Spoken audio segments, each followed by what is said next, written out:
All right. So, as I was kind of just saying, last time, because I didn't want to go completely overboard again in terms of keeping you here, we did finish up. We kind of just finished off with Second Corinthians, and so we still have a lot of the Pauline epistles to go. Technically, we're here to meet about the general epistles, and I do at least want to take a look into the general epistles by the end of our meeting today. However, we want to finish up with the Pauline epistles as well. And really, my intention here is to go ahead and go step by step through a little bit of the background of each of the epistles. Because one of the things I said last time was because what's essentially going on with an epistle is you are seeing one half of a conversation. You're seeing a letter that is going in one direction. You'd like to stop wrestling the bag out there?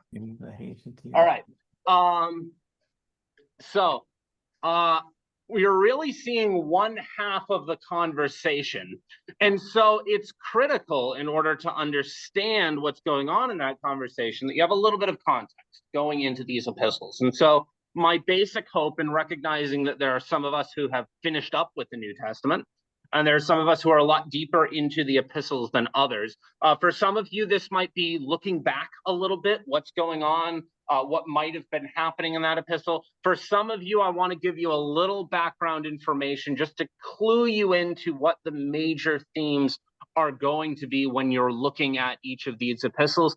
And if you can get a basic category of what's going on in each of these epistles, then it can really give you a little bit better access to say, oh, I have questions about this thing that's going on, or I'm struggling, say, right now with being a little bit more hospitable and welcoming people in and offering up my home when maybe my home's a little dirty and I don't want to show it off to people, and being convicted maybe of, I have to make sure I'm being welcoming, and maybe, going out of my way in order to welcome that person at church who I don't see. Well, maybe if that's the case, and the epistle of 3rd John actually has a lot to say about the topic of Christian hospitality, then you can know and have a little bit of familiarity that, hey, if I want to know more about Christian hospitality, 3rd John is actually the place where I might want to go to do that, even though we don't usually think about 3rd John very much. So I think this basic overview of a lot of the epistles is pretty important. And so we left off with 2nd Corinthians last time. That means we're pushing through, and we're going to start with Galatians. And Galatians is kind of an interesting book because Galatians has the claim, even though it's a little bit disputed, that Galatians might be the oldest book in the New Testament. We'll talk more about the ordering probably a little bit later about how are our New Testament epistles ordered. But Galatians probably, and I probably fall in this camp, holds the distinction of being the oldest, the earliest written book of the New Testament. The letter or the books? All books or letters? All books across the board. Before even the Gospels. I would actually say probably most of the epistles are coming in before the Gospels even. Because one of the things I mentioned earlier is that one of the reasons the Gospels come about, initially, the church is pretty content to say there were a lot of eyewitnesses going on. There's a lot of people who know a lot about what's going on with Jesus, and they were happy to carry on those teachings really by word of mouth. It's when you start getting into really the 60s AD is when a lot of the church starts looking around and realizing some of that generation, we're over 30 years now after, we're about 30 and getting over 30 years after Jesus was crucified and rose from the dead. And that means that generation of people who witnessed it firsthand are starting to die off. And that's really when you start to see the real effort by a lot of the apostles to write down and get some of this thing down in written recording so that they have that. But the epistles are really addressing certain circumstances and situations in individual churches as they arise. And so actually the epistles are probably going to come on a lot earlier than the Gospels. There will be some epistles that maybe are in that very late to mid 60s range and are probably coming about the same time as the Gospels. We'll mention some of them today.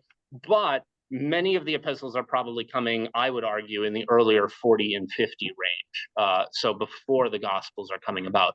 And I would say probably Galatians, which we can ballpark right around 48, so late 40s, is going to be a candidate for one of the earliest epistles that we have, one of the earliest piece of writings, maybe the earliest writing that we have in the New Testament. The other one that maybe goes back and forth with it would be First Thessalonians. First Thessalonians might also be earlier than Galatians, but I tend towards Galatians being earlier. And why is that? Well, the reason is because Galatians is a book that is written to the church in Galatia, which, here, let me duplicate the slideshow so I can point to things a little bit easier. Here's a map.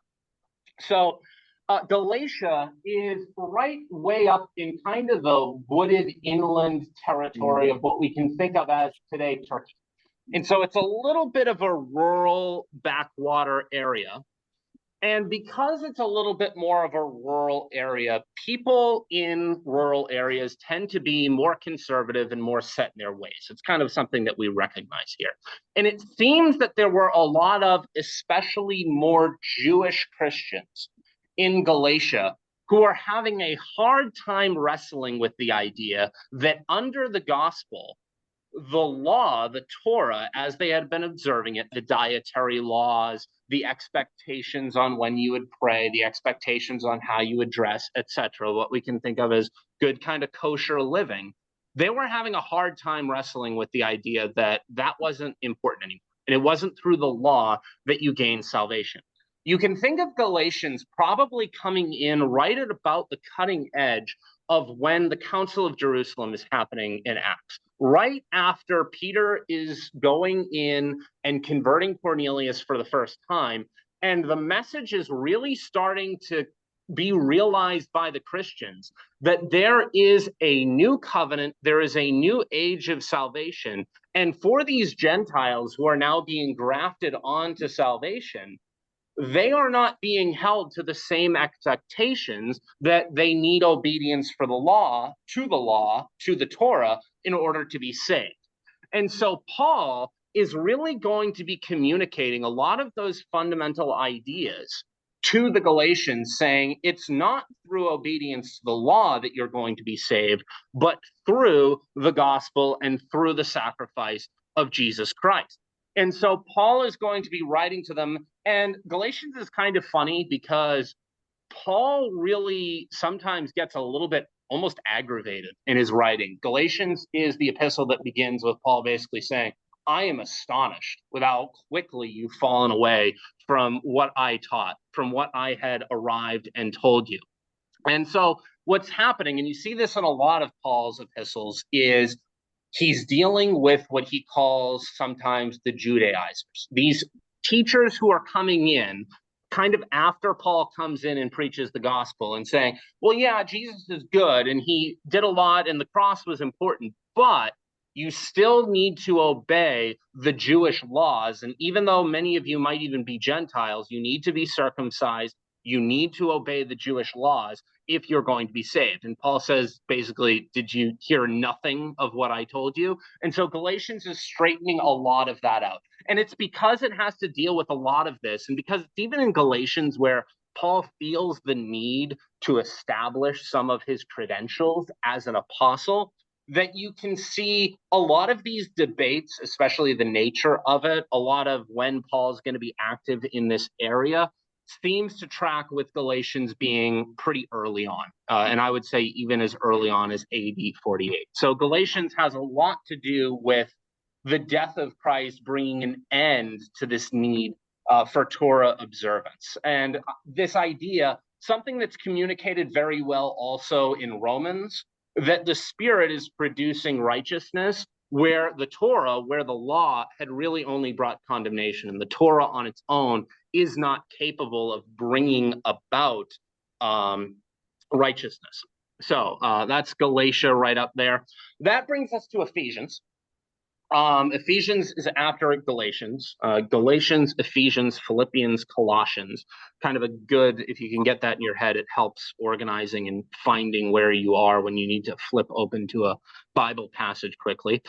Ephesus, if I'm flipping back to this same map, is right here on the coast. Ephesus was, during this time period, one of the most significant and important coastal cities in the Roman Empire. Part of that because where it was situated in Asia Minor, it was kind of a port that you could get things into, and then you could quickly start traveling out to the east on roads. And so Ephesus is one of the biggest, most important cities during this time period, which is why it makes sense that so much of the church is going to be active and doing things in the city of Ephesus. And so Paul is going to be writing the letter to the Ephesians somewhere around 61 to 62, probably while he is imprisoned in Rome.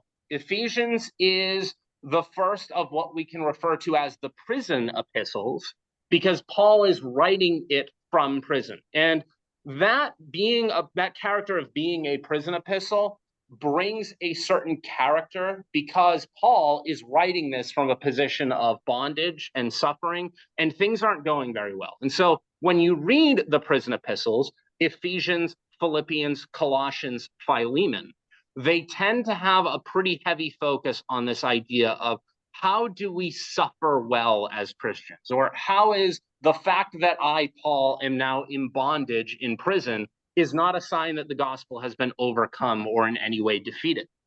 And so the letter of Ephesians is Paul writing from imprisonment, I think probably in Rome, and he's sending this letter of encouragement to the Christians in Ephesus, and it's being carried to Ephesus by somebody called Tychicus.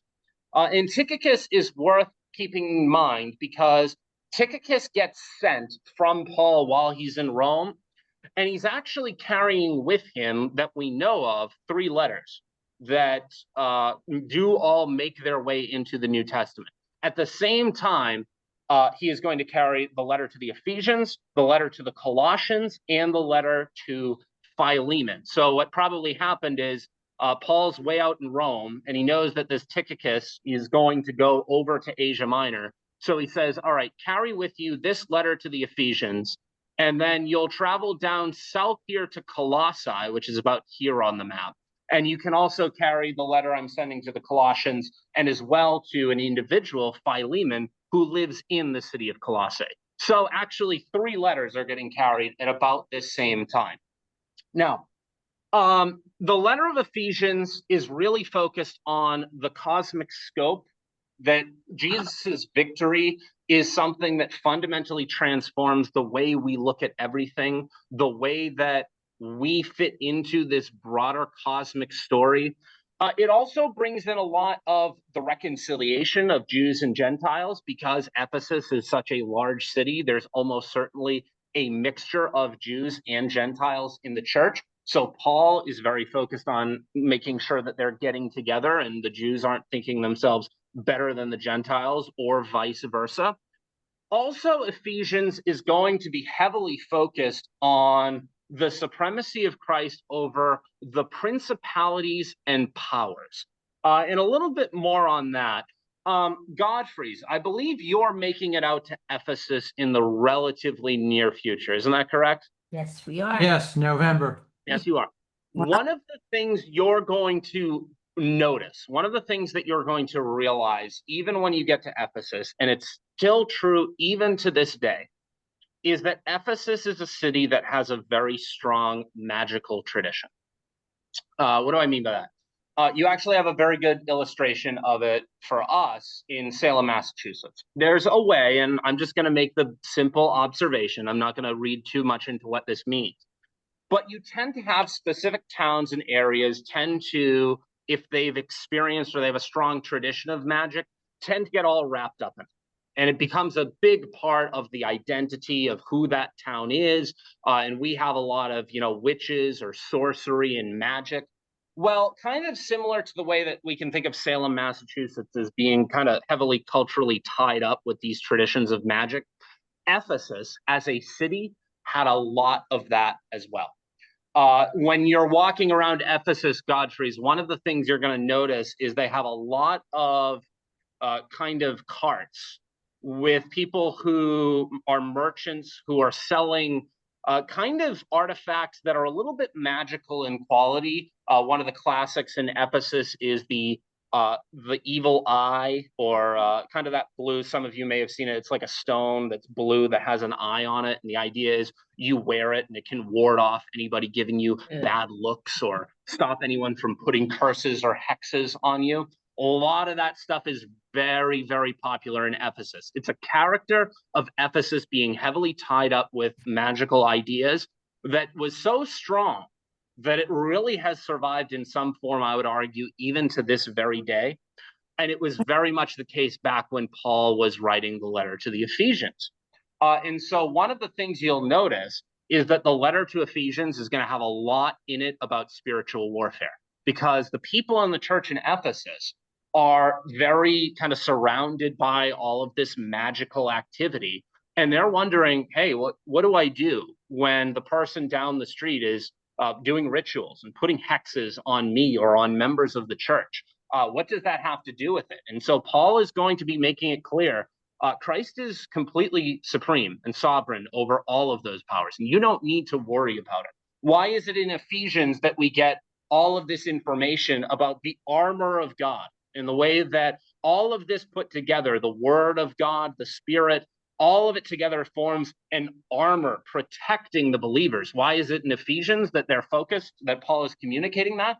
It's because a lot of the people in the church in Ephesus who are so surrounded by magic are freaked out by, there's real magic activity going on here. And it leaves an imprint on who we are as a community, and how, as a Christian, do you live among that? So really a very heavy spiritual warfare bent in the letter to the Ephesians, something which is very easily overlooked by a lot of us in kind of a modern Western context, where maybe, especially for certain segments of the church, we don't take spiritual warfare very seriously, or kind of we try to explain a lot of it away. But it's clear that Paul, because of that magical tradition in Ephesus, is really leaning into a lot of that spiritual warfare kind of language and trying to explain a lot of it. And as well, part of that as well being the unity of the Spirit and the power of the Spirit when the church is unified over and against any threats from within or without. So that's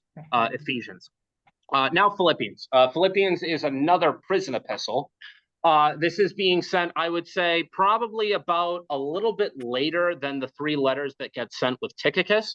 But I'm going to argue again, probably while Paul is in an initial imprisonment in Rome. I don't think this is the one right before he dies.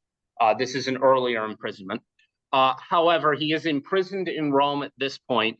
And the church in Philippi is worth noting, because the Philippian church, Philippi is in Macedonia, it really is kind of holds the distinction of being what you might call Paul's home church.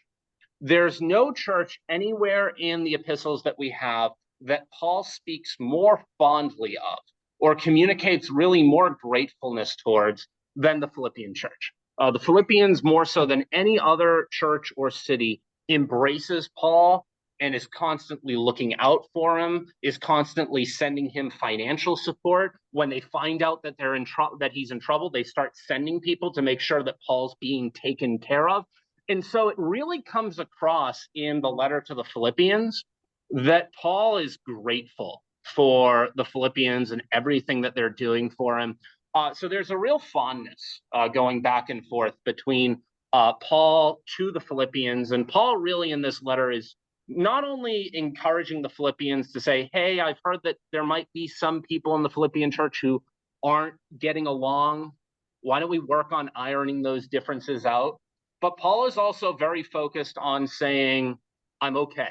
You don't have to worry about me. Things are going all right. You don't need to be overly concerned. I'm in prison, yes, but I don't think I'm going to die. I don't think this is the end of me. So rather, let me thank you for everything you're doing for me. And let me also give you some instruction on following kind of a mindset of Christ that isn't prideful and looking out for our own advancement or our own fame, but really seeks to get along with other people. And so there's a great passage on unity, on being able to stay faithful through suffering. Philippians also, it's worth noting before moving on, contains what I think is probably one of the greatest passages in the New Testament that summarizes the gospel, and that's the Philippians 2:5-11 passage. Have this mindset which is yours in Christ Jesus, who, though he bore the fullness of God, did not view equality with God as a thing to be grasped, but humbled himself. Notice that illustration of be humble, just like your Savior was humble. He could have been seized upon himself the status of being God, but rather, in order to rescue you, he took on the humble form of a servant and even went to the humiliating death of a cross. That's the image of humility that we as Christians should be copying. It's one of the great things in the Philippian letter. Philippians really is just a letter that has a lot of great material to mine out of it. So it's worth keeping Philippians on your radar. All right. Colossians now, another prison epistle, likely probably 60 to 61. Again, I'm probably going to favor that 61 because I think Colossians is really being grouped together with both Ephesians and with Philemon, and they're all being written at about the same time. So Paul is going to send this letter with Tychicus, and he's going to send it as a letter of encouragement to what really is a little bit of a new church that's been founded in Colossae after one of Paul's followers, Epistles, is going to report that he had founded a church there, and Paul's going to address some of what's going on there. And so one of the things Paul says is send this letter to the Colossians. It's in Colossians that we actually get reference to this letter to the Laodiceans that ends up lost. But the idea is, probably was also the case with Ephesians, by the way. These were letters that were addressed specifically to the churches in Ephesus and Colossae. They were probably also intended to be circulated a little bit around the region so that the instruction that Paul's given to those churches can be known by others as well. And so you have a lot of overlap with some of the other letters in Colossians, the supremacy and all sufficiency of Christ. Paul is concerned because he hasn't really had a lot of dealings with the Colossians, that some of that kind of Judaizer ideas of you need the law as well as Christ are going to start creeping in like they had earlier with the Galatians. And so that seems to be part of what Paul is dealing with Colossae as well. He knows it's a new church.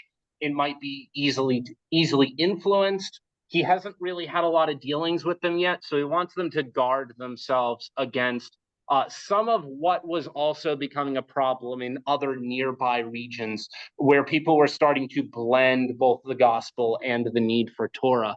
And you don't need the Torah. The sacrifice of Christ is all sufficient. And also, we should be conforming ourselves into to be like Christ in our relationships with one another.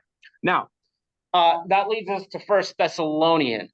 So First Thessalonians is going to be written actually a little bit earlier. So we're jumping. Notice, I'll say again more a little bit later about the actual order of how our epistles are ordered in the New Testament. But notice, chronology is certainly not something that we're keeping consistent, because now, where earlier we were looking at some letters being written in the early 60s, with First Thessalonians, I think we're jumping much earlier, about 10 years into the 50s. So Paul is writing from Corinth, that kind of cosmopolitan town that we talked about last time.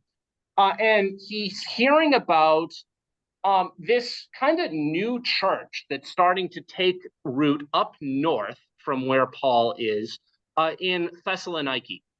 And if you remember what was going on in Acts, you'll remember that when Paul visited Thessaloniki, things didn't go so great. He actually ends up pretty much immediately tossed out of Thessaloniki. Some of the Jewish leaders there get wind that Paul had stopped by in the synagogue, and they immediately get him thrown out of the city. What seems to have happened is that even though Paul is thrown out, some of what he's saying, and maybe some additional ministering from other people close by to Paul, does lead to a small church mostly Gentile, because the Jews had been so antagonistic, is going to take root in Thessaloniki. And so Paul's pretty happy about that. And so Timothy gets sent up in order to find out what's going on in Thessaloniki and make sure that things are going well. And it seems that Timothy comes back to Paul in Corinth and says, you know what, this church in Thessaloniki, it's small, but they're off to a good start. And so a letter of encouragement, Paul decides to pen and get together a letter of encouragement in order to say, good work so far, people in Thessaloniki. I know that you are coming under some fire and under some persecution because you've decided to embrace the gospel, even though it initially was received with some suspicion when I first arrived there. And so it's in Thessalonians that Paul's going to really start talking a lot more about, what's it like and why is suffering not only something that we should not be troubled by in the Christian life, but something that we should really expect. You see some of this in the prison epistles, certainly. Even earlier on from some of the prison epistles, Paul is already dealing with this theme in his life, and you can see it when he's writing it to the Thessalonians here. And you could certainly see from Acts that Paul is not somebody who, from the very beginning, is not dealing with persecution and a lot of suffering for the case of the gospel. What's also interesting is Paul is recognizing that the Thessalonians are a new church, so they don't necessarily have a lot of their theology figured out. So it's in Thessalonians that Paul's going to start communicating a lot more about what's the resurrection going to look like. Even when we look in one of the great passages in Thessalonians that deals with the resurrection, you can kind of read between the lines and you can get a sense that there's a real genuine concern in the Thessalonian church that the people, the Christians who die before the return of Christ, that they're dead and that they're not going to be resurrected. And so it's why Paul pens this letter and says, you don't need to worry. I don't want you to be concerned about those who have fallen asleep, those who have already died as Christians, because they will be resurrected first, and then we will go up to meet with them to meet Christ in the air. And so Paul needs to clarify, because they're a new church and they're getting a lot of their theology straight first. You don't need to worry about the resurrection. The people who are dying before Christ returns, they are still going to be resurrected. It's not, you need to worry about not dying, because if you die before Christ returns, then that's it. You're dead. It's over. And it's only the people who happen to be alive when Christ returns who are going to be resurrected. Yeah. I'm quite amazed at Paul's authority. Yeah. I know that he is inspired by the Holy Spirit. Yeah. But I tend to be amazed at how much he knows. Yes. And I think there's a couple things we can say about that. First of all, Paul, I don't know, I think I might actually say a little bit about this. I'm mulling it over on the sermon I give in a couple weeks. But Paul's a Pharisee. And Pharisees tend to get a little bit of a bad reputation. A lot of that's because, I think I mentioned this, the Gospel of Matthew is really hard on the Pharisees because they're hypocrites, and they are. But one of the things we maybe don't recognize enough is that I think part of the reason why Jesus is so hard on the Pharisees is because they're pretty close. The Sadducees, for example, they're theologically liberal. They don't believe in the resurrection at all. So when they start to approach Jesus, Jesus kind of just waves them off and kind of laughs at them and says, you don't even believe in the resurrection. And he kind of talks by them. It's the Pharisees that Jesus actually takes the time to challenge. And I think what that's a sign of is the Pharisees are close. Even when I already brought up the Council of Jerusalem earlier today. And one of the things we see in the Council of Jerusalem is there's a whole contingent at that council in the church in Jerusalem who are recognized as the party of the Pharisees. So there are a lot of Pharisees who become Christians. And even by the end, when the Council of Jerusalem determines that you don't need obedience to the law in order to be saved, it seems like the Pharisees are on board with that. They are part of the consensus. And so we tend to be very hard on the Pharisees.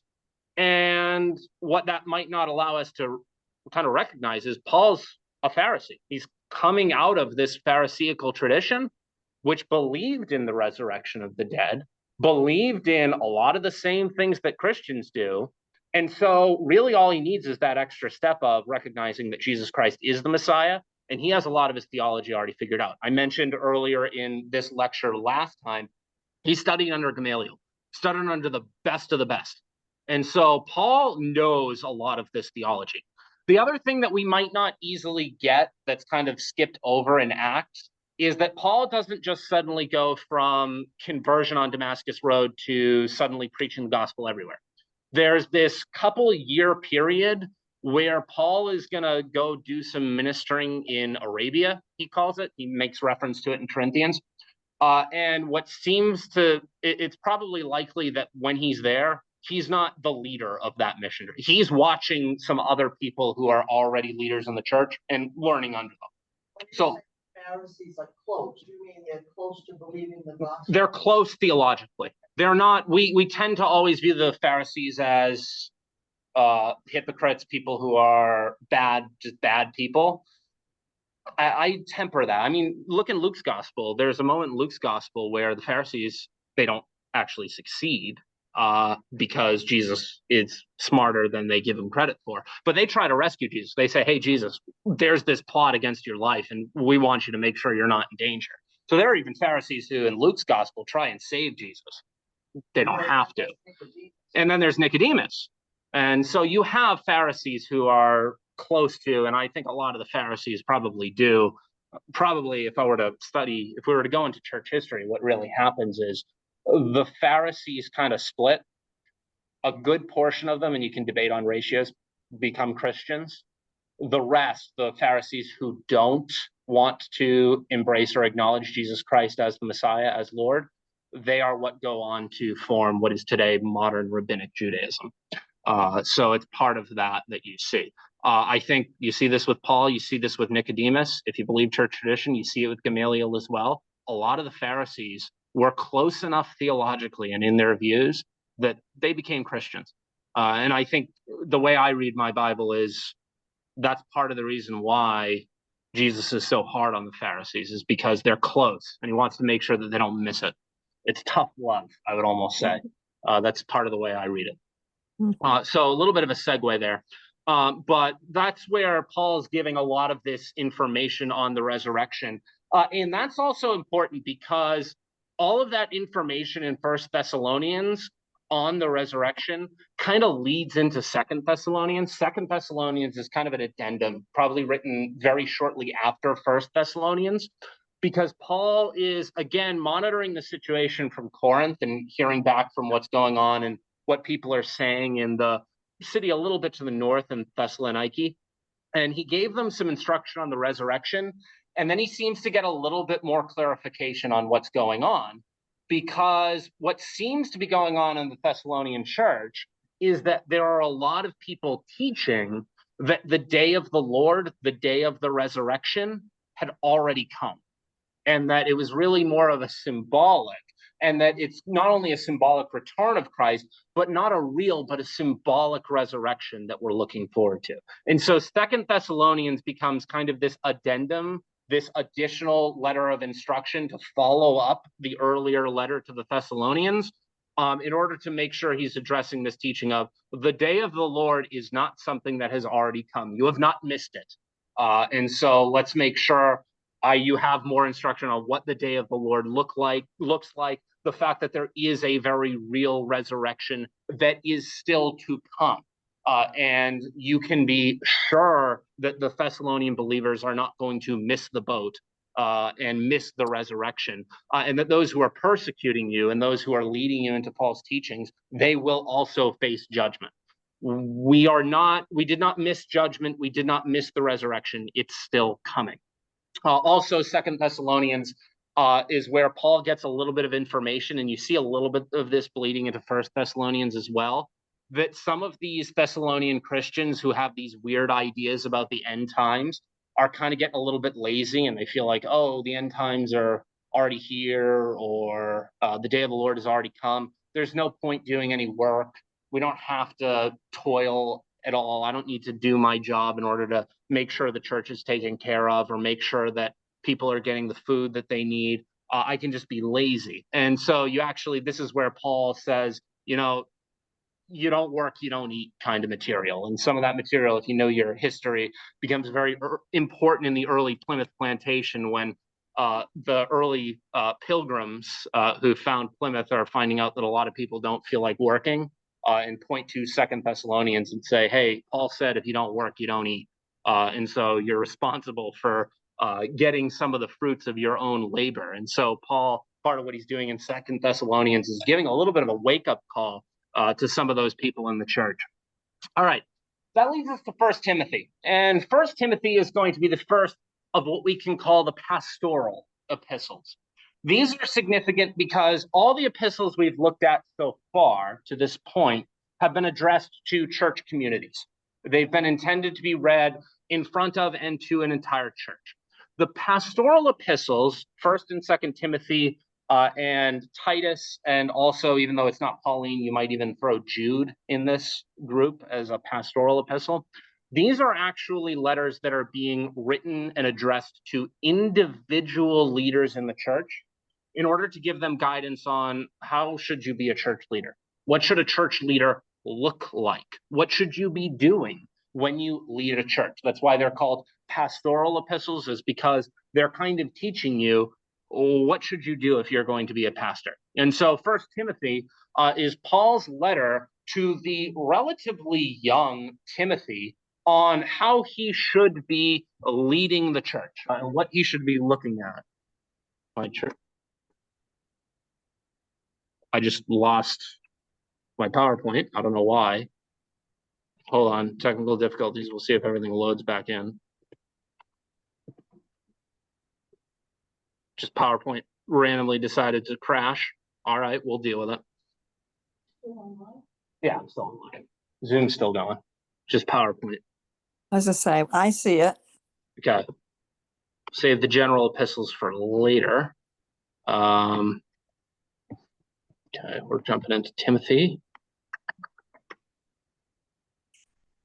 Okay, yes, screen sharing stopped. I knew. Share that. All right, we're looking at 1 Timothy again. Yes. Okay, good. All right. So Timothy, 1 Timothy is going to be Paul's letter to the relatively young person who's been accompanying him. You learned a lot about him in Acts. Timothy, who has been left to deal with a church community in Ephesus that during the time period is kind of not always getting along. It's not the easiest church to manage. Timothy is dealing with some problems.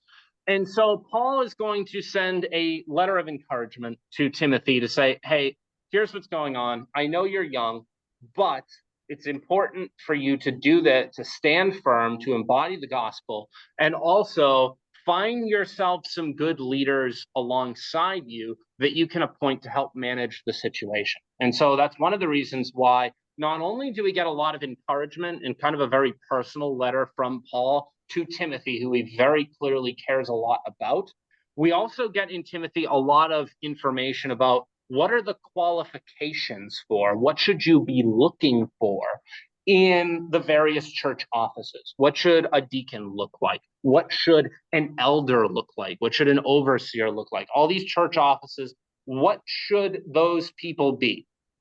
What should the requirements be for you, Timothy, to start putting people into positions of power in this church in Ephesus and making sure that you are leading the church effectively and leading it well?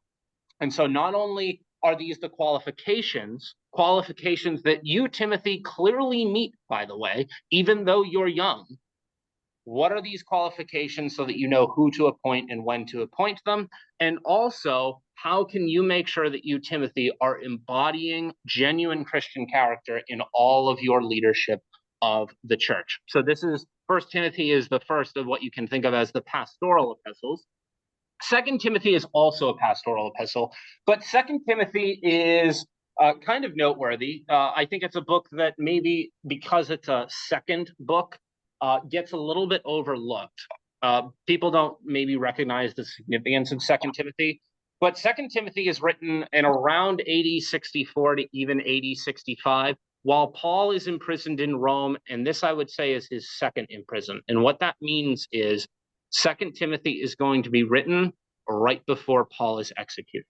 Second Timothy really serves as Paul's last will and testament. This is his final message. Timothy is somebody who he's kind of helped mentor and raise in the ministry. It's somebody who really, I don't think we should hold back. Paul viewed Timothy as a son. And so here is Paul recognizing and confronting his own imminent death. And in Second Timothy, we get a really, really intimate, tender exchange of Paul giving his final words and final encouragement and final lessons to Timothy before he knows he's facing his death. And he tells Timothy, get over to my side if you can soon. But you can kind of tell in the letter that Paul isn't confident that he's going to be around long enough for Timothy to get to him. So you have a lot of these great languages of Paul kind of giving his last will and testament. He says, it's in Second Timothy that Paul says, I fought the good fight, I finished the race. He knows he's going to die soon. That's a little bit of a contrast from Philippians, where at the beginning of Philippians, Paul knows he's in prison, but his tone is very much, I could die here, but I really don't think I'm going to. In Second Timothy, Paul knows that his time has come. And you can say maybe this is even some revelation that has been given to him, but Paul knows in Second Timothy that his time is very short. And so it really is an outstanding letter. There's a lot of overlap in the actual teachings, kind of a little bit of a summary or a repetition of a lot of the same ideas you see in First Timothy. But it's an emotional letter. It's one that I know after my dad passed away, Second Timothy was a great letter for me. I spent a lot of time in it, just because a lot of great, kind of very personal instruction from what you can really view as a father to a son. Because here's Paul, he knows he's passing away. He knows he's not long for the world. What's the last thing he's sending to and instructing Timothy here, somebody who he cares very deeply about. So Second Timothy, I would really say, is not one to overlook. Now, the third of Paul's pastoral epistles, not sent to Timothy, but sent to Titus. And Paul is sending this far earlier than Second Timothy, around 62 to 63, so a year or two before Second Timothy. And he's writing this one, actually identifies where he is at this time in the letter in chapter 3, verse 12. He's in a city called Nicopolis, not actually far from Philippi in Macedonia. And Paul is going to send some instructions to Titus that are in many ways very similar to a lot of the instructions he sent to Timothy, who is in Ephesus. The difference is Titus is in Crete.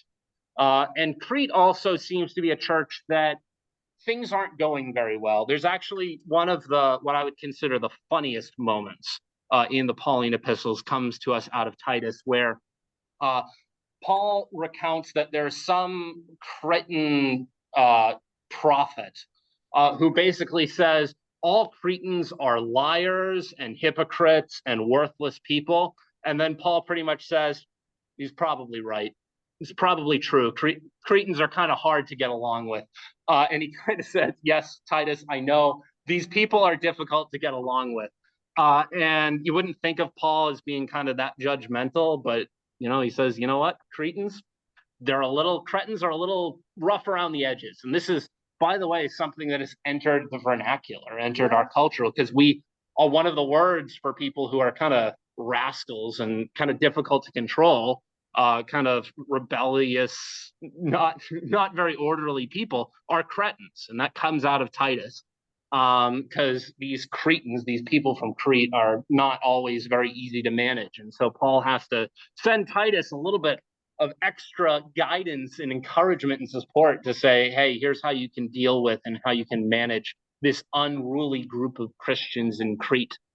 Also, a little bit in Titus of some of the gospel over the obedience to the Jewish law, as always, tends to creep in various teachings. And you see Paul constantly fighting this throughout his ministry, always pushing back against these people who are arguing you need the Jewish law, these Judaizers, who he calls them, who are teaching that you need obedience to the law in addition to the gospel. And Paul saying, hey, the gospel is sufficient.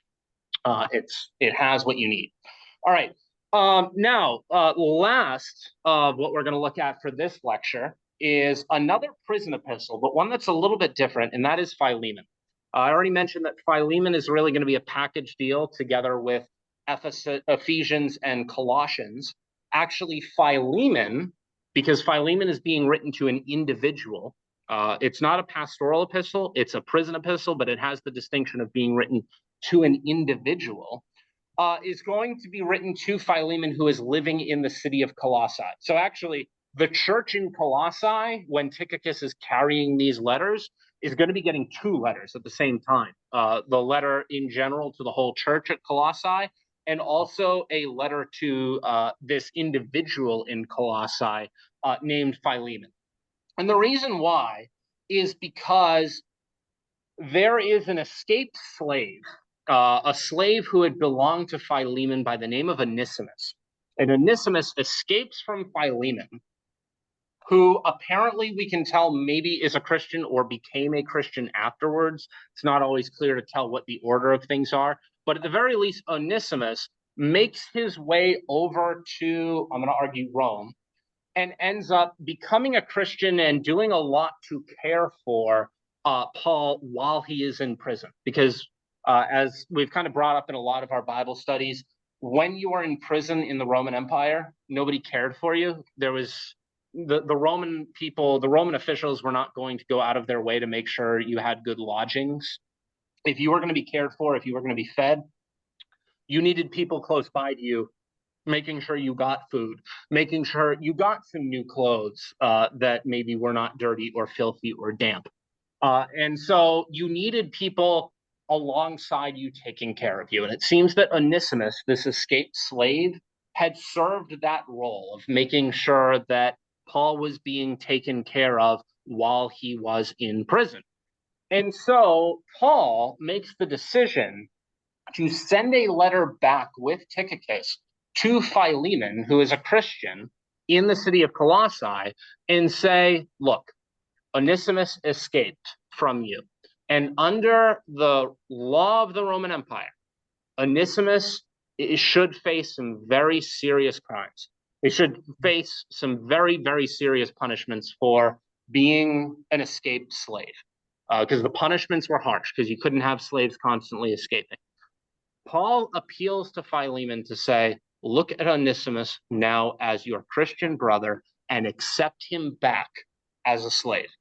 And so Philemon is an interesting letter that has gotten a lot of attention recently because it deals with the issue of slavery in the context of the church and of the gospel. And of course, especially in modern cultural dialogue, this is a little bit of a scandal because Paul is implicitly endorsing the system of slavery in the Roman Empire by sending Onesimus back to Philemon and saying, Philemon, accept Onesimus back as your slave. Treat him as a brother, but also accept him as a slave. And this is something you see not only in Philemon, but a lot of places in the Pauline epistles, because in a lot of the epistles, Paul has a tendency to include, you'll notice these when you read them, what we can call household codes, where it kind of goes through husband, wife, child, slave, and says, what are the expectations for each of these roles in the family or in the household? And what do they look like when they're lived out in obedience with the gospel? And one of the things that you'll notice is he has expectations for slaves. What that means is he's implicitly saying there will be, maybe even should be, slaves in a Christian household, that you can have slaves. And a lot of people now in today's world look at that and they go, oh boy, does that mean that Christianity implicitly, according to scriptures, endorses, or at the very least does not condemn, slavery? And I think the answer to that, if I'm going to give the quick answer so I can delve into the general epistles, is Paul recognizes that his first and foremost allegiance is to the gospel, first and foremost. His intention is to spread the gospel and make sure that the gospel message is spreading and that people are conforming their lives to the gospel and achieving salvation. His first mission then is not social reform and overthrowing the system of slavery that had always existed in the Roman Empire, and it existed in every empire historically to that point, in a way that was an abolitionist movement that was unknown in the world to that time. And to embrace that kind of a social ideology or a movement would serve to completely undermine any attempts at ministry in the gospel. And so what Paul would rather do than try to overthrow slavery is try and demonstrate how under the gospel slavery could be sanctified. And so that even a master and a slave relationship could be made holy, so that rather than leading to some pretty horrendous examples of abuse, as was very often the case in slavery in the Roman Empire, you could have a slave-master relationship that not only maintained that recognition of a slave and a master, but also, as Paul gives instruction in Philemon, that Philemon can view Onesimus not only as a slave, but as a brother as well. And so recognizing the reality of slavery, but also calling for its sanctification, is Paul's real social approach. Now, that doesn't mean that it isn't out of the teachings of the New Testament and out of the gospel that once you reach the 19th century, for the first time ever in the history of the world, the idea of abolitionism does not grow out of the gospel and Christianity, out of a recognition that it is better for society and will lead to less abuses of one human being to another if we're able to remove the system of slavery entirely from society. And it isn't Christians that lead those movements towards abolition, primarily in the United Kingdom. But nevertheless, during this time and recognizing the cultural reality, Paul wants to see slavery sanctified, recognizing that the idea of abolishing slavery here in the first century in the Roman Empire is something that is completely impossible and would have been futile if he were to even try it. So rather, he wants to demonstrate, Philemon, here is how you can welcome and have Onesimus, yes, as your slave, but also treat him as a brother in Christ as well. And recognizing that all of us as Christians serve as bondservants, and Paul even constantly identifies himself in this way, as bondservants, as slaves of the gospel and slaves of Christ, who by being slaves of Christ have been made free from sin. So that leads to the end of the Pauline epistles. That means we can jump into John. the general epistles. Hmm. And we'll say a little bit about that in a moment. Hold on. Why can't I share my tab? There we go. Okay. We're seeing the general epistles now, people on Zoom? Yes. Okay. It says the general epistles. Good. All right.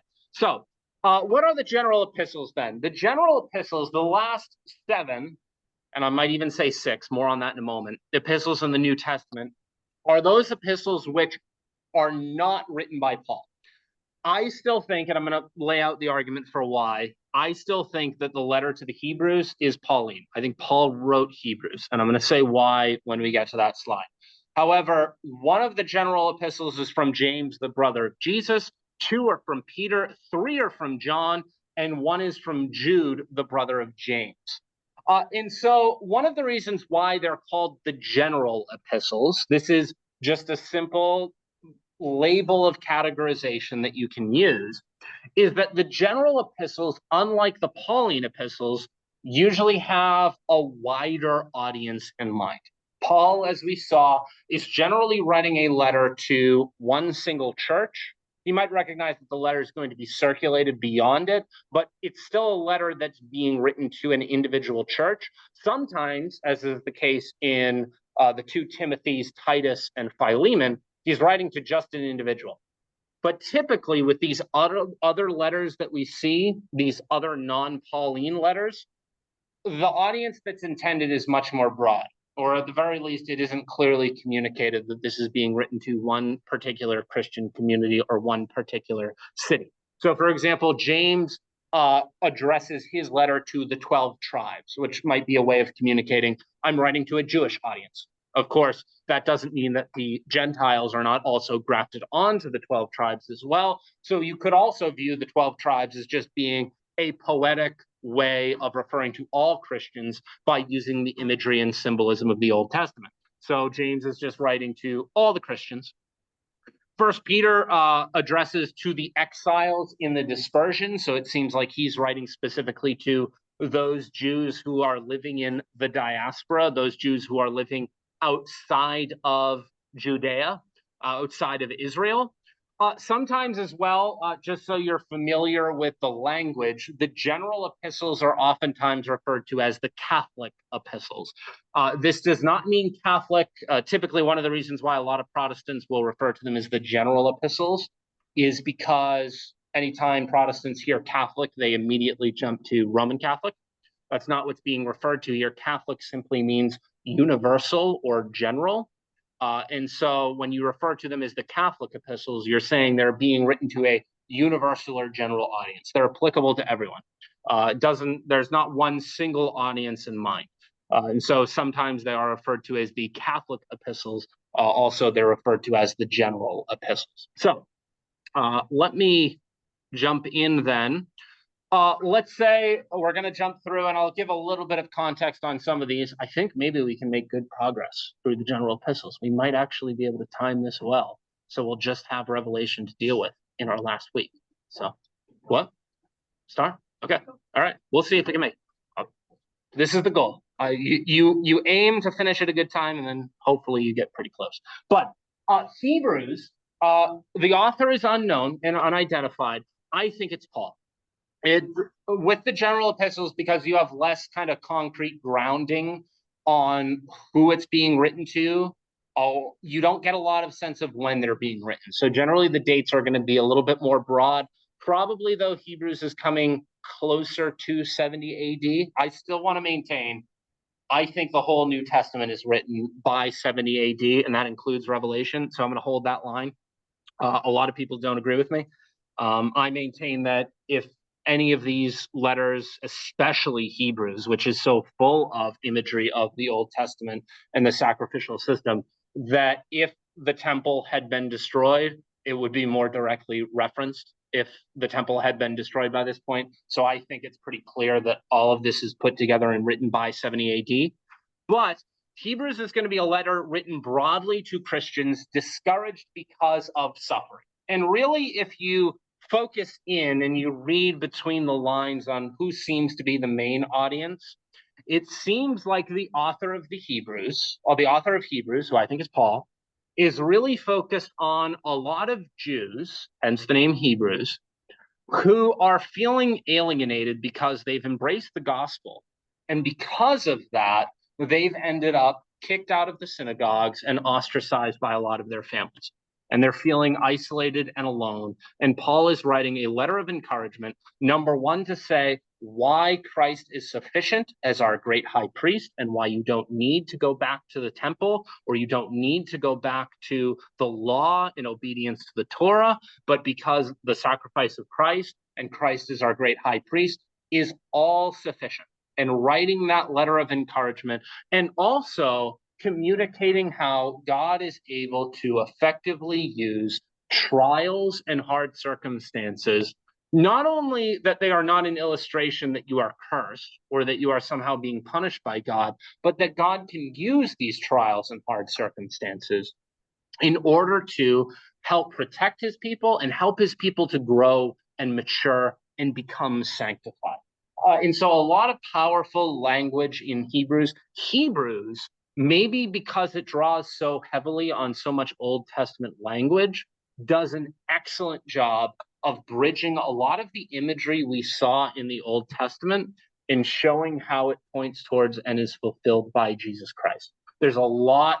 Hebrews is full of theology and explanations of how the Old Testament is pointing towards the new. So if you're looking for questions of how does the Old Testament relate to the new, Hebrews is actually a wealth of information. Now, concerning the authorship of Hebrews, I promised I would go into this. A lot of people have pointed out that when you read Hebrews next to a lot of the other Pauline epistles, they sound a little bit different. They don't read exactly the same. It seems like we have a different author who's behind Hebrews. I'm going to argue that doesn't really conclusively prove the point that Paul didn't write it.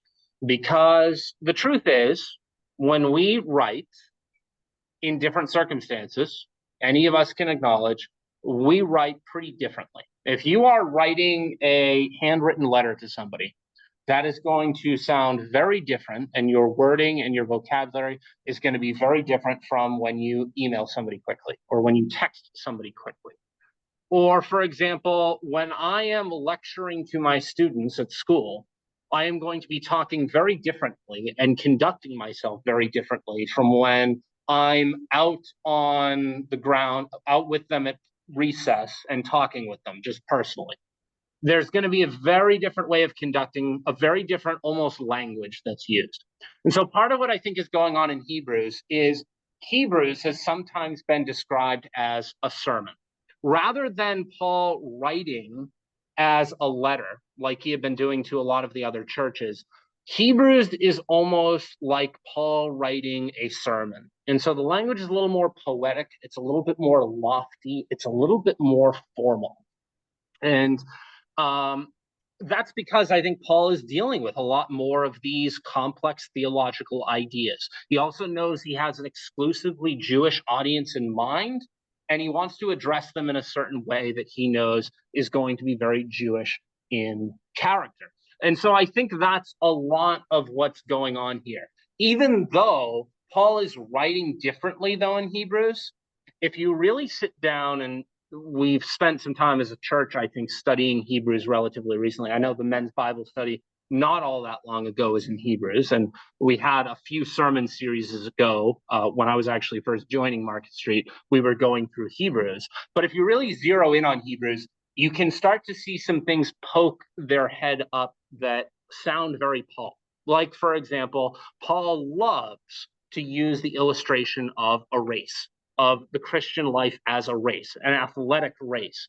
And you see that illustration of the Christian life as a race show up in Hebrews. Paul's the only other one in the New Testament to do it. Similarly, Paul is the only one to describe the life of a Christian as a life in bondage, as describing the life of a Christian as his own life, even as a life in chains. And you see that same language exclusively used by Paul elsewhere in the New Testament, used in Hebrews. So even though it's a little bit loftier, a little bit more formal language in Hebrews, I think if you really look at it, there's a lot of things that are very, very, very Paul in Hebrews. And so that's one of the reasons why I'm pretty confident to say Hebrews was written by Paul. Traditionally, always, going back to the beginning of the church had recognized Paul as being the author of Hebrews. In fact, one individual in the East, Clement, who lived in the Egyptian city of Alexandria, gives us the explanation that maybe, even though I haven't seen a lot of people adopt this, might help to explain why Hebrews reads a little bit differently from some of Paul's other things. Because Clement of Alexandria says that what actually is going on in Hebrews is that Paul wrote Hebrews in Hebrew first, and then Luke, who was side by side with Paul, who wrote the Gospel of Luke and wrote Acts as well, is the one who takes what Paul had written in Hebrew and translates it into Greek. And actually what we have is Luke's translation of Hebrews from Hebrew into Greek. And that's one of the reasons why it reads a little bit differently, because if Paul's writing originally in Hebrew, and Hebrew is a much more poetic language than Greek, which is now being translated through Luke. And that's maybe part of the reason why you see Pauline ideas in it, but they read a little bit differently. Maybe that's why what's going on. Yeah, question? Does Paul identify himself in the Pauline letters? Yes. Yeah. Why wouldn't he have identified himself in the Hebrews? Yeah. It's a good question. And that is kind of, well, why didn't he? That would really kind of put an end to this debate. And one of the reasons why we have the debate is because he doesn't do that. I think almost, even though Paul's the apostle to the Gentiles, Paul always recognizes that he's a Jew. I'm a Hebrew of Hebrews, as to the law blameless, as to a Pharisee. And so he's always Jewish. And so even though he's an apostle to the Gentiles, there's always inevitably going to be kind of that separation. And even there's a lament in Romans where Paul is saying, like, man, I know a lot of Jews have not embraced the gospel. I yearn for nothing less than to see the Jewish people, my people, come back to and fully embrace Jesus Christ as Lord and the gospel. And so I think even though Paul is the apostle to the Gentiles, there's always that separation where he knows he's a Jew. And here in Hebrews, he's getting kind of a little bit more of a unique opportunity to write a letter specifically to a Jewish audience. And so maybe, and this is just me throwing out ideas, part of the reason why he doesn't name himself is because there's a more intimate recognition of, I am one of you, and we are writing for the benefit of us all, so we can help to understand this situation of where we find ourselves, and where now, with the coming of Jesus Christ as the new high priest, all of these things and all of these ideas and all of even our identity with our fellow Jewish people is not critical to us anymore.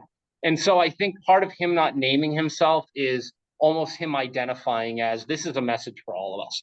Like, this is us starting to figure out, now that the gospel has come, where do we as Jews fit in?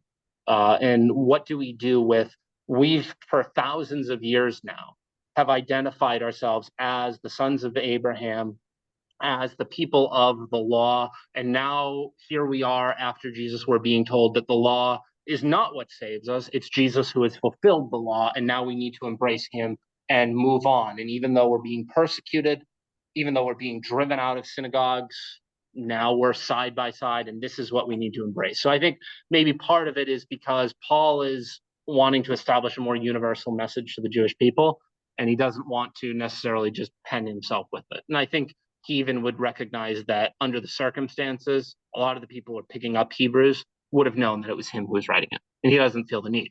I mean, you could push back and say, well, if Paul didn't write it, then why didn't whoever did write their name down and say that that was why they were the ones who were writing it? And I think for me, the fact that the church universally in the early days recognized Paul as being the one who wrote Hebrews, to me, is plenty enough, as well as the evidence of looking in a lot of the things that are mentioned in Hebrews, like I said, a race, bondservant, among a lot of others. That's very Paul in character. To me, I think the evidence is overwhelming that Paul wrote it. In fact, to finish out this slide, almost universally, the Eastern Church, even to this day, recognizes that Paul is the author. It's really only in the Western Church, especially around Rome, that people start having some reservations and start questioning on whether or not Paul actually did write Hebrews.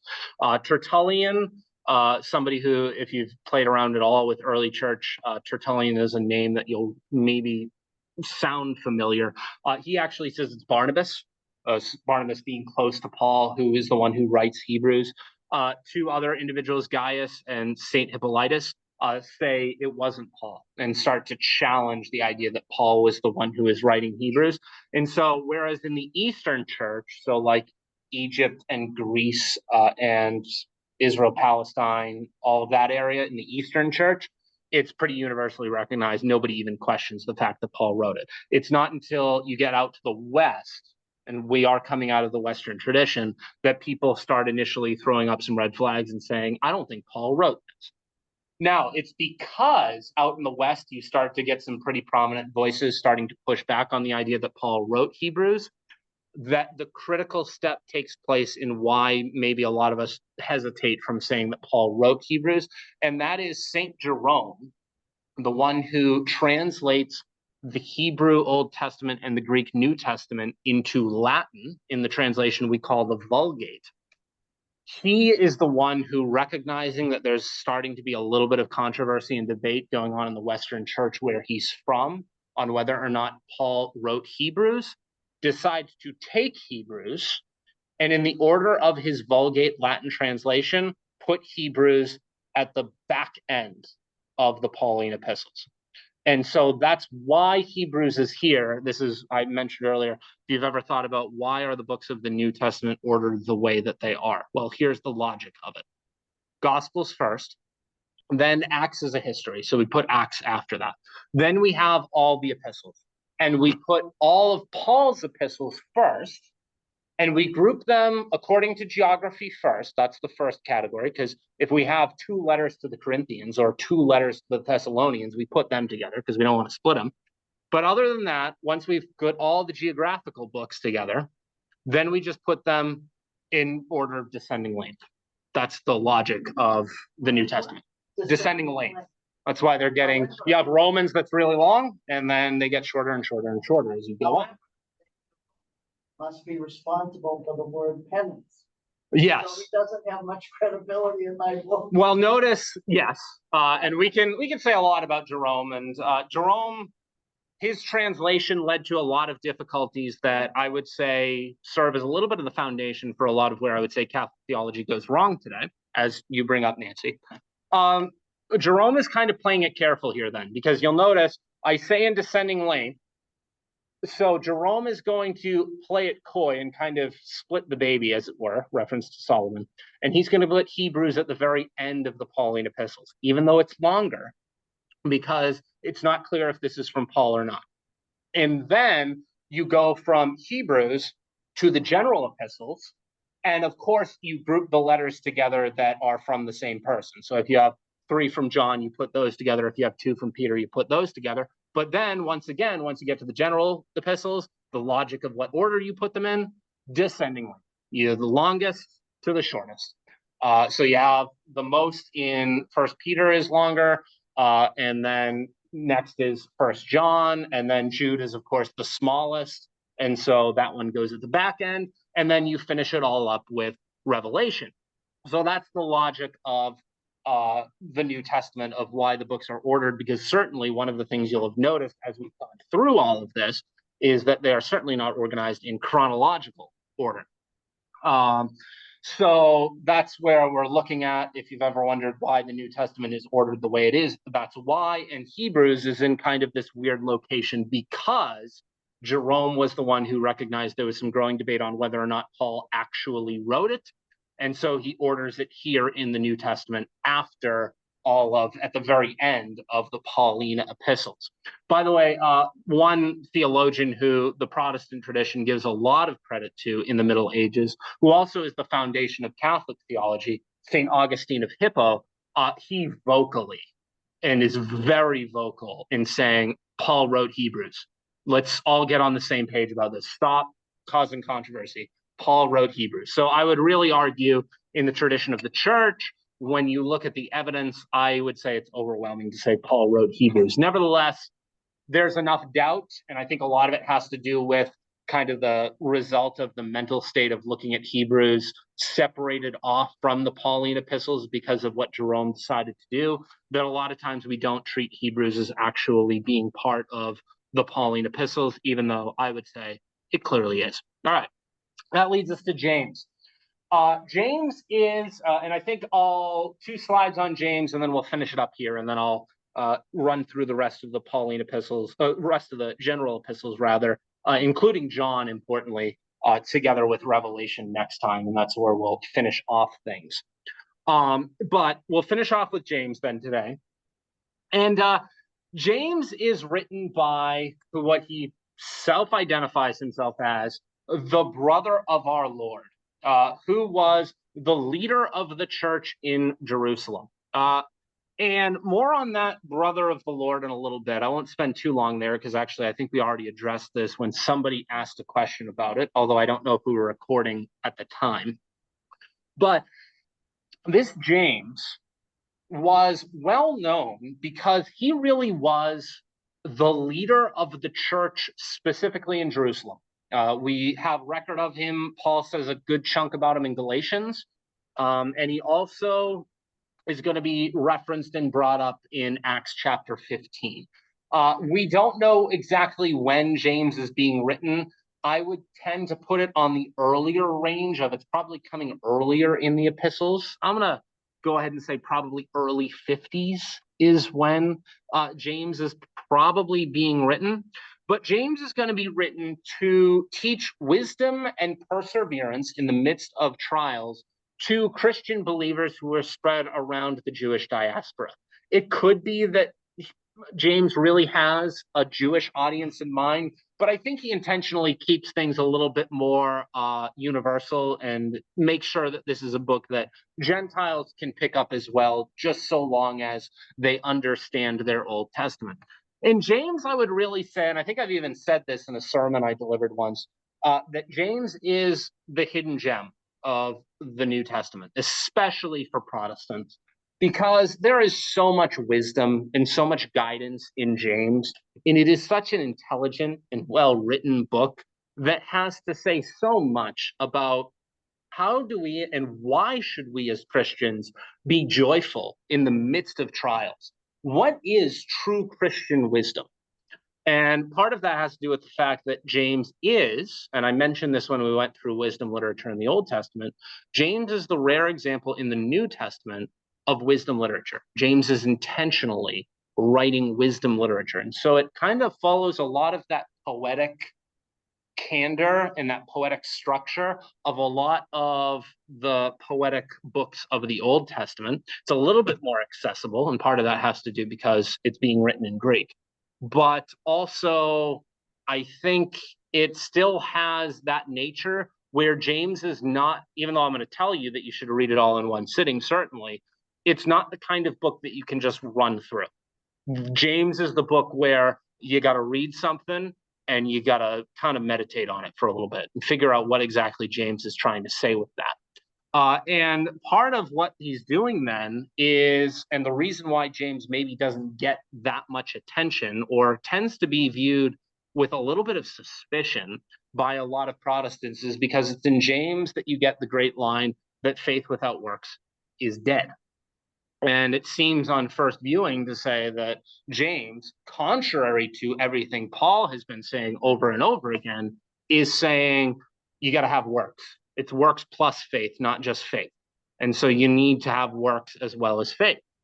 But really, what James is saying, challenging Christians to not be passive, is he's saying if it's genuine faith, one of the clear ways you'll see that it's genuine faith is because it's going to lead to a transformation of who you are, and that's going to lead to works.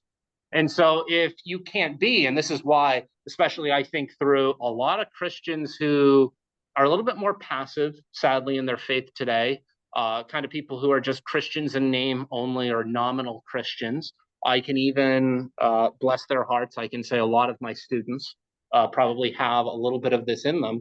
They think I'm a Christian and God's forgiven me, and that means I don't need to really worry too much about what I do because whatever I do is forgiven. And so one of the things I remember, one of my good friends in high school, he came up with the loophole, which is you just do whatever you want now, and then you repent, you believe, and then you're forgiven, and it doesn't. So enjoy yourself now when you're young, and then repent when you get older, and then you'll be fine. And what James is here to say is, if that's your mindset, that's probably a pretty good sign that it isn't real faith. Because if it was real faith and you really saw the gospel for what it was, you couldn't help yourself but be transformed. If faith has changed who you are, a healthy tree cannot help but produce good fruit. It's in its nature. It's what it does.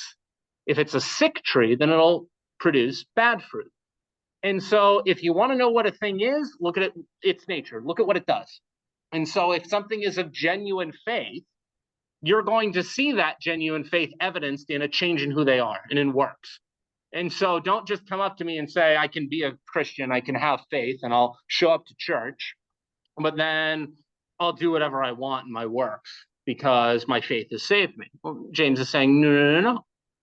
If it's genuine faith, if it's the real faith that takes root, that transforms who you are, and that's what faith is, you're going to see that in works as well.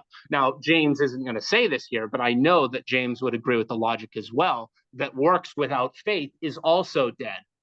And Paul does a better job of explaining that, I think, elsewhere in his letters. But for James's purpose, for his audience, he wants to make it clear, don't just go through life thinking, my faith has got me covered. I don't got to worry about works. Don't end up in that nominal Christian kind of idea. And one of the things that James says, which is so useful for me, that kind of goes along with that line is don't be too sold. Don't be that Christian who shows up and is one person when they show up to church on Sunday, but then when they go home, there's somebody completely different. And think that you can be this one person in this one circle that's a good, faithful Christian, and then go and be just a complete monster to somebody else. If you've done that, you're too sold. You've divided who you are. And a true, mature, complete Christian is one person, one soul, undivided. And that should be your goal. You shouldn't go in one context and be one person, then go somewhere else and be a completely different person. James is a great, wise, poetic teaching on the nature of hypocrisy, on the fact that you can't be a hypocrite and be a Christian. And also, part of that, what that means is if you're going to be a Christian, you're a Christian to all people, not just the people who have power over you or have money or have status. And so James really just a wealth and an incredible book to think about. And just to finish up, recognizing I'm a few minutes over now, of course, but James, there's been a lot of pushback on, well, James identifies himself here as the brother of Jesus.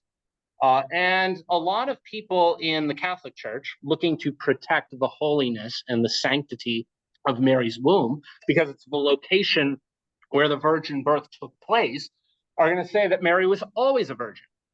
And so the Roman Catholic, as well as the Eastern Orthodox Church, are going to maintain that Jesus didn't have any biological brothers, or in this case, stepbrothers, between Joseph and Mary. Or sisters. And so that is the idea that Mary is a perpetual virgin, or the perpetual virginity of Mary. And so what do they do with that idea then that James here is the brother of Jesus? Well, I mentioned, I think, when somebody asked this question earlier, again, I don't know if it was recorded, you really have three views on this. The classic Protestant view, which I know is at the bottom of the slide, I'll start with. It's called the Helvidian view because it was brought up originally, the earliest of the views, by the way, by a guy named Helvidius, which just argues that, take it at face value for what it is, James is the half-brother, the son of Mary through Joseph, and the younger, I guess you could say, stepbrother of Jesus. And just look at the Gospels. Look at, for example, Luke chapter 2, verse 7, where there are references to brothers and sisters, or brothers at least, of Jesus. And so James is one of those brothers. But then you have other explanations. The Eastern Orthodox view, brought up by a guy by the name of Epiphanius, Epiphanius, originally, argues that what's actually going on here is Joseph had sons from an earlier previous marriage. And so that would make him either probably not a divorcee, that would be a little scandalous, but at least a widow.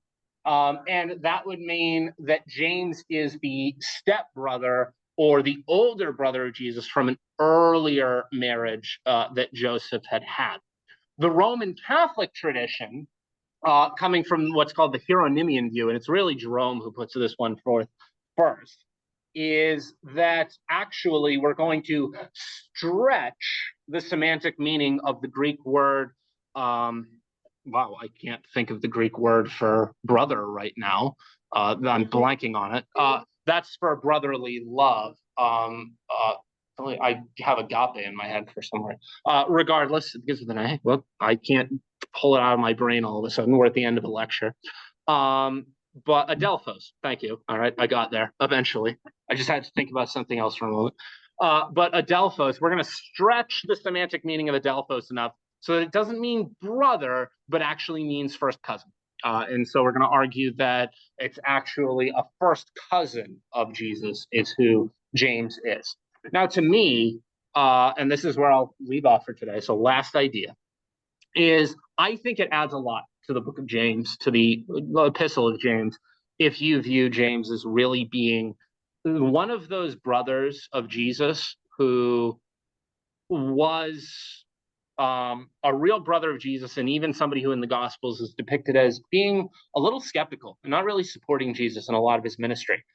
You'll remember in the passage in Luke, when Jesus's mothers and brothers come up to him and they say, we're here, Jesus, we think you're kind of going a little far with some of this Messiah preaching stuff and a lot of what you're saying here. Why don't you come back and come home? And Jesus says, my brothers and sisters my brothers and my mother and my family are those who hear my words and do them. James is one of those brothers. And I would say it adds so much to the Epistle of James if James is one of those brothers, because one of the things you immediately see in the Epistle of James that's a real focus of him is hearing the word of God and doing it. And you can see that illustration, and I can even read into this and see how James is so convicted in that moment by hearing Jesus, his stepbrother, his half-brother, Don't say step. tell him. Okay, yeah, okay, thank you, half-brother. Good clarification, thank you. His half-brother, and hearing him say, if you want to be my brother, you need to hear my words and do it. And then being so convicted by that James writes an entire epistle that really is focused on this idea of hearing and doing and bringing action. And so I think that adds to some of the story of who James is. And we have record of him in the early church. He ends up martyred. He is one of the most important leaders and the one who oversees the church in Jerusalem through the early church. So we'll pick up with 1 Peter next time and run through 1 Peter and John and Jude and before we dive into Revelation, and that'll be where we finish off. So lights coming on. Thank you. Any questions before we end the recording? Recognizing I'm 6 minutes over. All right. So let me end the recording.